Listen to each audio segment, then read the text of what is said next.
Une fois que les véhicules seront tous propres, on pourra tranquillement s'y installer et vous n'aurez plus forcément besoin du permis de conduire, les moyens de transport pourront être autonomes et connectés. Exactement. Les véhicules, leur but, c'est qu'ils vont être autonomes et intelligents, mais pas seulement ça. On veut que les véhicules, non seulement ils savent où est-ce que les individus veulent aller, mais ils savent aussi où sont les autres véhicules.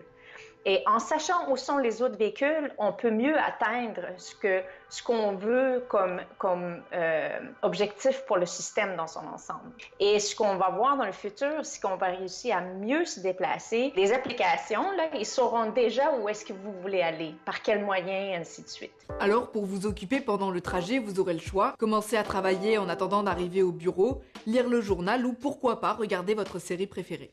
On pourrait voir sur la console centrale, par exemple, au lieu d'avoir des dispositifs liés à la conduite à l'heure actuelle, on pourrait avoir un très grand écran qui pourrait être partagé en différents sous-écrans pour regarder un film, pour travailler ou je ne sais quoi. L'idée c'est des constructeurs, c'est finalement aussi de personnaliser l'expérience lors du transport. Ne me demandez pas le prix de ces voitures, de toute façon, dans le futur, on ne sera plus forcément propriétaire. Alors pourquoi est-ce que l'autopartage, c'est le monde de demain et d'après-demain ? Il y a deux transformations très importantes qui sont en cours en Europe et dans le monde. La première, c'est l'urbanisation qui fait que dans des villes qui sont de plus en plus peuplées, les contraintes qui pèsent sur l'automobile sont de plus en plus fortes.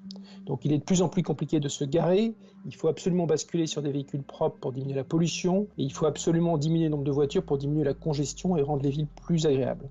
Ça, c'est la première dimension. La deuxième dimension qui est en cours et qui est essentielle dans le monde de l'automobile, c'est qu'on est en train de passer de la dimension de la propriété au partage.